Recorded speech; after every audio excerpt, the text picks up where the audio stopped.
Hello and welcome back to Saber Outdoors. My name, of course, is Mark Alexander, your wonderful host. And today, we're gonna learn how to shoot the gun that built America, the muzzleloading rifle. Guys, this is gonna be a fun day. Come along with us.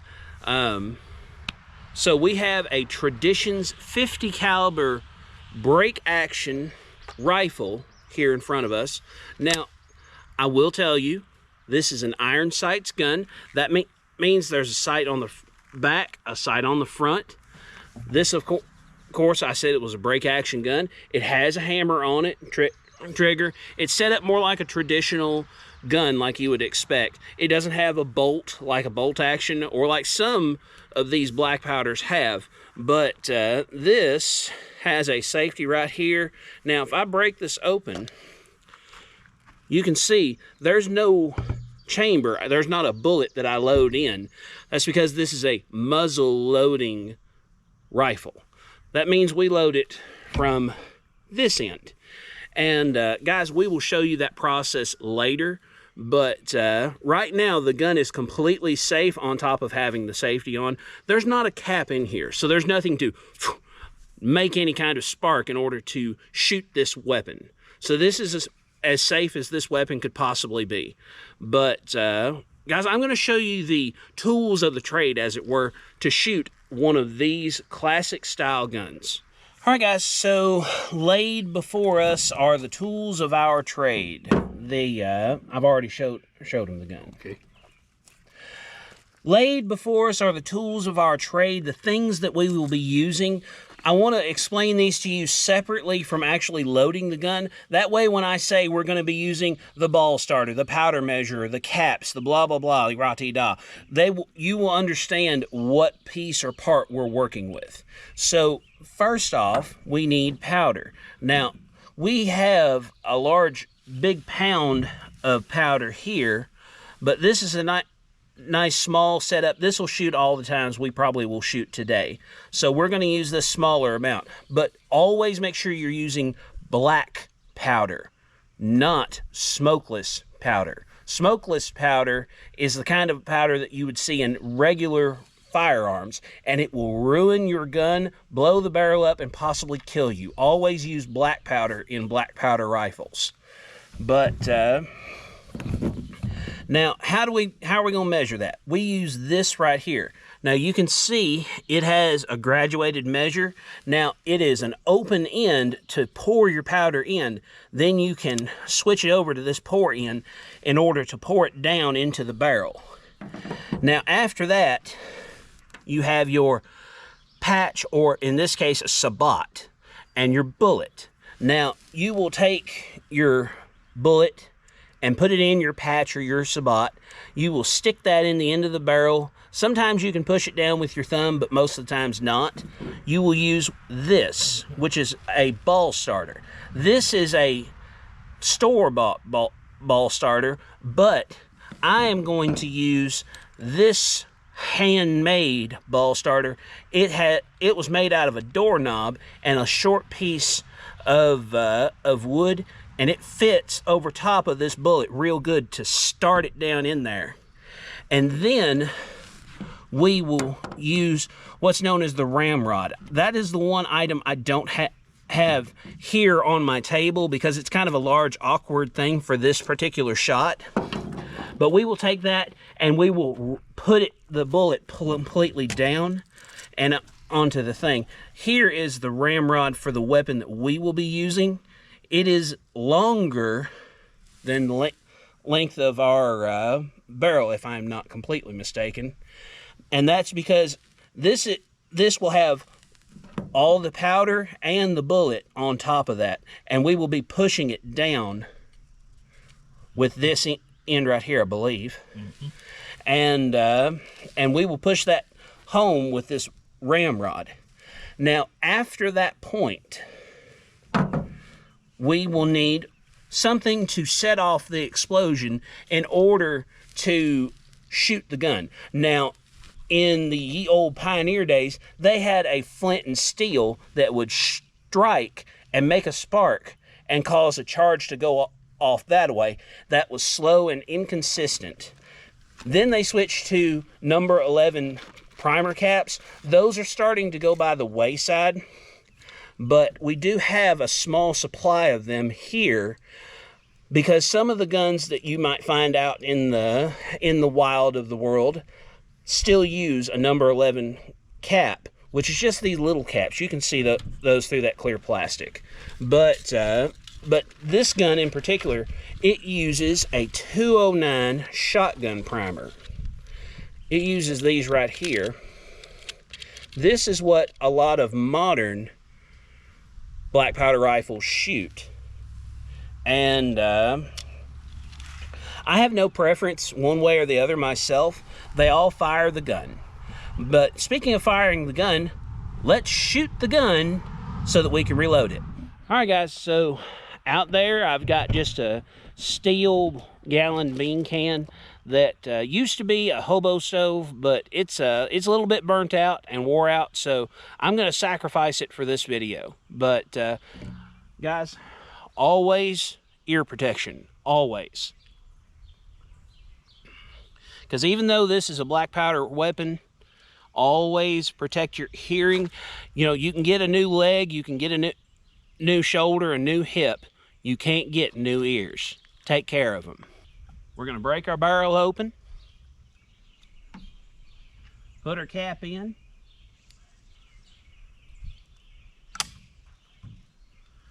we're going to check on everybody else to make sure that they're ready as well, because I'm not alone. They're ready as well. Let's shoot this thing. Safety is off. Hammer's back.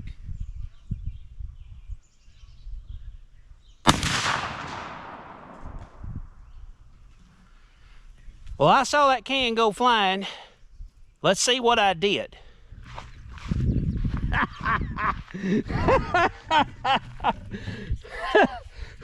Not a great big opening, but boy, look at the back. Oh, Lord have mercy. She's a little bit lower than I was expecting, but guys, that's why you are very careful with this.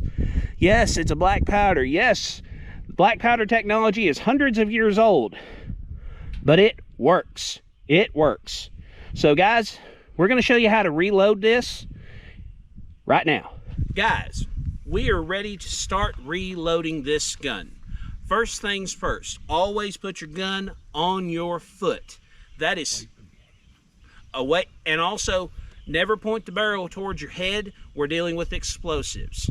Now, you put it on your foot in order to save your stock. Now, of course, this is a plastic stock, so we're not as concerned about it. But if you have something classic, or if you have something antique, you might be concerned that you might ruin your butt whenever you set it on the ground and you're here cramming it down. Here, it's on your foot. You don't have to worry about that kind of stuff. Now, I'm going to set my gun in this gun vise because I need to prepare some things, and I don't want this gun to happen. Don't lay it against you. That's a hazard. Don't set it against something. Don't lean it up against something. Those are hazards. They will knock your sights off. At the very worst, it's a dumb move and it make you look bad. At the very least, it'll be a dumb move that makes you look bad. At the very worst, you're going to drop your gun and damage it. But we're going to take our gun, we're going to set it in our vise. Nice, secure place to put it. And what we're going to do, we're going to fool with our powder real quick. Remember, this has a wide end and a small end. Now, you take your thumb and make a nice ridge. You can see, you can't see almost just can't even see the top of that. That's to help with any spillage. But you just take and real easy like tap that in. And this is already pre-measured to 60 grains. But you can see it's full. I'm going to tap the end I pour with to settle it a little bit, and then I'm going to shut it. and a little bit of powder is going to go flying. Guys, it's just a little bit of waste. Just be careful with it. Be careful where you're doing this. Cap your powder when you're done. And always cap your powder when you're finished pouring it. That way you don't dump your powder. Well, it don't spark. It's got a gas. Yes, and it also, you know, this is explosives, so we got to be very careful. Capped, and we're ready for our gun now. All right, so again, we're going to set this on our thing. Make sure it's not pointing at our head. This is now a dangerous weapon. As soon as this powder goes in, this is a dangerous weapon. This could kill somebody that you love or yourself. Be exceptionally careful. Now we're going to take our powder, we're going to gently pour that in. And we're going to just tap the thing just a little bit to make sure if anything's stuck for some reason on a ridge or whatever. But the second thing, we're going to get our bullet and sabot. Now make sure that if you're using a patch, make sure it's in the middle of your patch. And some people will even wet their patch with some kind of spit or whatever. On this, there's no need. We're going to put our bullet in and press it just a little bit with our thumb to where it doesn't fall out. And that's where we take our ball starter. Now the ramrod is an awkward thing. If you're going to try and start with it, it can be done, but it's awkward and it's not really suggested. But you can take and get straight with it and push down.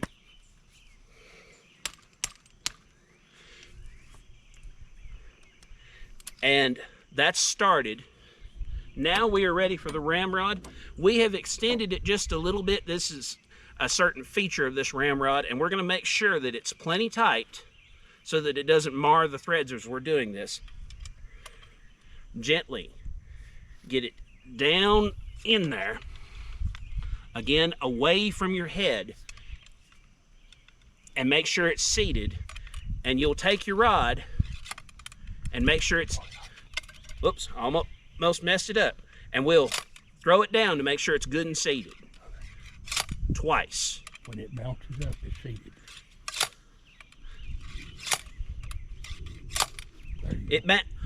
Now, you noticed I did that several times. When this bounces, that means it's completely down and completely seated. So we're going to take this out. You can put this in. You can put this in to your gun, but we're not going to. And you saw it bounced really good that time. But we are ready to shoot this gun. All we need now is a cap and something to shoot at. All right, guys, so we're ready to shoot again. So we're gonna take and get our earplugs back in. We just set our can, we moved our can 90 degrees, so the blowed outside is right on the edge of our view, and we'll see what we end up with as far as this particular shot. Now, this gun will not shoot until I put a cap in it.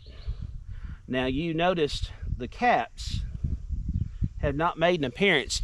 All my other gun things have been on the other side. The caps are on the opposite side, far away, so that if there is an accident, I don't end up hurting somebody. This is something I really want to drill into you all. Safety, safety, safety. But let's safely blow this thing up.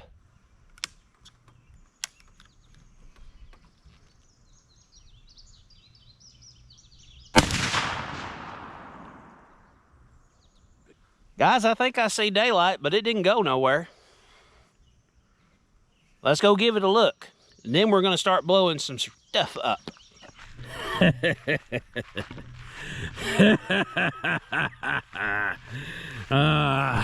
Get up here, you.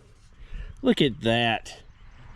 As centered in that can as you could ask for. Old boy knows how to shoot. Old boy knows how to shoot.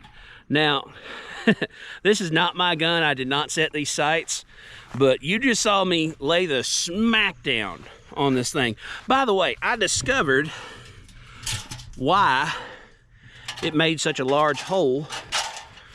There are 4 of these legs on the bottom. There are 4 of those inside. When my bullet came through, it hit one of those and it shattered, which is why there's a giant hole on the other side.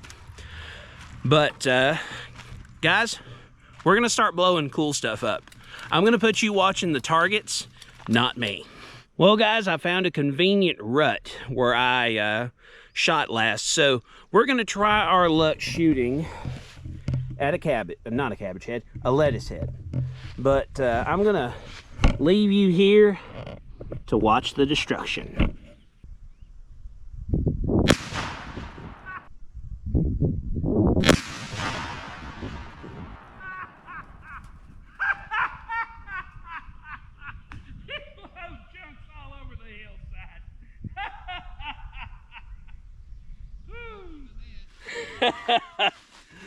Well, I think we can say those bullets work. It blowed that lettuce head all across this hillside. It was great to watch. But guys, next up, we're gonna try some sweet watermelon soda. And guys, you know, we got to shake it up a little bit.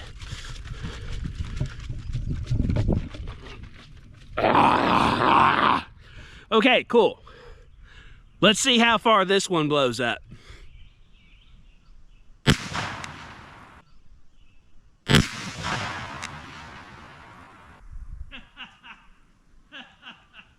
It turned that bottle inside out.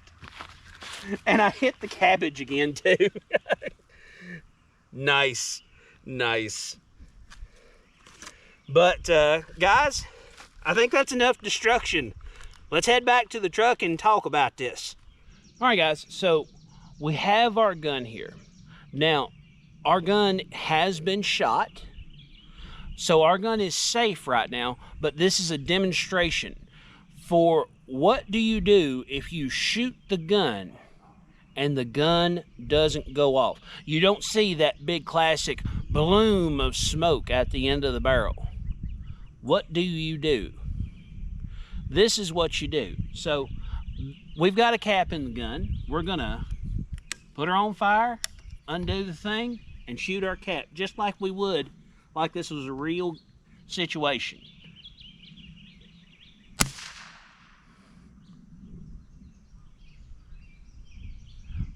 Now we've shot and nothing happened.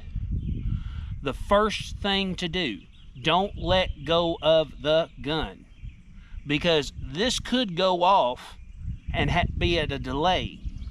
Keep the gun for at least 10 seconds pointed still at your target, or at least down range. Don't point it towards nobody. Nobody. And if you are not an experienced person, do not try to fool with this. Take this to a licensed gunsmith so that he can pull the bullet and fix whatever it is that's wrong. And there could be a number of things. You could have a stopped up nipple. There could not be a way for this cap to fire through. You could have a patch that you accidentally put down while you were cleaning that didn't come out. I've had that happen before to me. But the most important thing to remember, as soon as this has powder and a bullet in it, it is a dangerous weapon. It is not to be trusted. It is not to be played with as a toy. It is a real weapon, and you will see it does real weapon things. All right, guys, so we have had a blast with this antique sort of technology in a very new looking shell. Of course, this is a nice silver color with plastic stock. It's not the classic Kentucky or Pennsylvania rifle or the Brown Bess, which, by the way, is not a rifle. It is a musket. If you want to ask me about that down in the comments, I will tell you the difference. But guys, with our ramrod, you noticed we didn't shoot with it all day long. We just used it to ram our powder home ram our bullet home, that is. And make sure when you do, you throw it down and it bounces. If it just lands, your bullet's not seated completely. Until it's seated, you need to keep doing that over and over again, because if there's room there, the gas might build up and it might just blow your gun up or hurt you, or some reason damage your equipment. Always make sure that when you're throwing this down, that ramrod jumps back up. But we didn't use this to shoot with in the gun today. That's just a choice. There was no right or wrong as far as that goes. But also, this has a particular special ability. We can take this off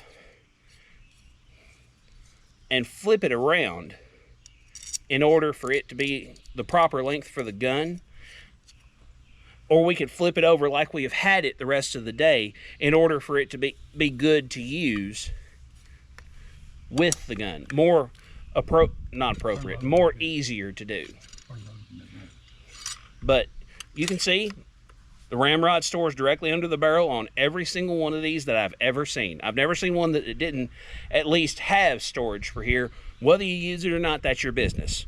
But guys, I think that's all that we need to say about this. So if you've made it to this part of the video, subscribe. Do it. We're pushing for 1,000 subscribers. Thank you for watching. Please like, share, subscribe. Leave a comment. Hit that bell notification. Thanks for watching again. We'll see you somewhere in the woods or on the water.